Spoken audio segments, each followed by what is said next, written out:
Eu quero ser bem objetivo, me distanciando um pouco das questões técnicas, mas falando sim do projeto. E, especificamente, desse fundo, que quem tem que gerir é a secretaria. E aliás, é quase como nós falarmos que o FUNCAP tem que ser administrado por um conselho. Então, nobre colega, que tenho muita admiração por o senhor, gostaria, com suas emendas, que fosse remetido ao conselho, ao CONCEPLAN.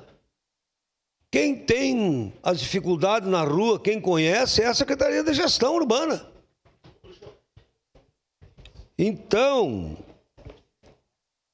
nós temos alguns colegas que já passaram pelo executivo desta casa. O Jack, o Becker, eu estive no governo Alceu, também no governo Adiló, e sei o que realmente precisa na rua, o que precisa para melhorar a cidade. Aliás, quero voltar ao passado.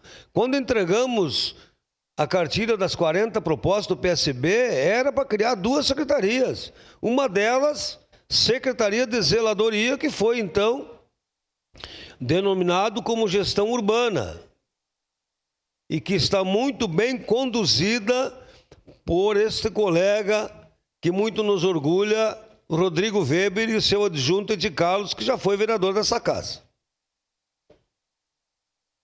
Então, até, não sei exato o valor, em torno de 50 mil, não precisa licitar, pode ser por dispensa. E aí eu pego a lista das melhorias que a secretaria vem reivindicando, PPJ, o cemitério, o horto, dá para melhorar muito com esses recursos das multas.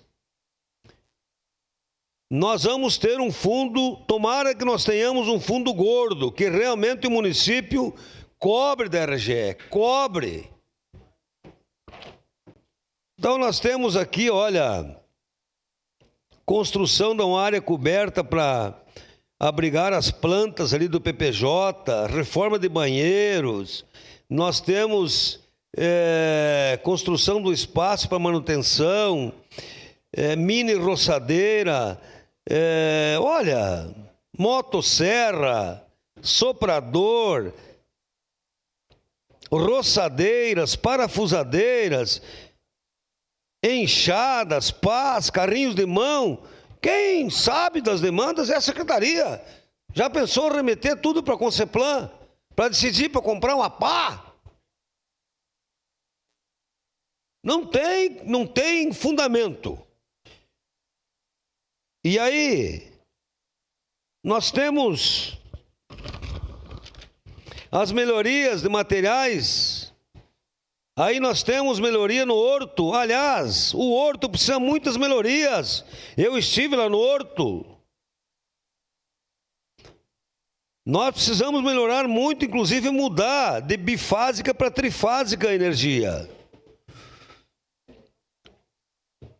Precisa mais trituradores, sim, para triturar as podas, os galhos, e que se torne adubo, compostagem para as hortas comunitárias. Isso é o prático, isso é o dia a dia. Então, e o cemitério central, banheiros para os funcionários, melhoria na rampa, conserto de portão, coisas simples do dia a dia, mas que a comunidade cobra. Então, senhor presidente, muito bem idealizada a construção desse fundo e que vai melhorar, com certeza, aquilo que a comunidade cobra todos os dias, que é melhorar a nossa cidade. Então, parabéns à ideia da gestão urbana, ao governo que está criando esse fundo e que, através desse fundo, tenho certeza que muitas melhorias nós vamos ter na nossa cidade. Portanto, vou votar sim ao projeto. Era isso, senhor presidente.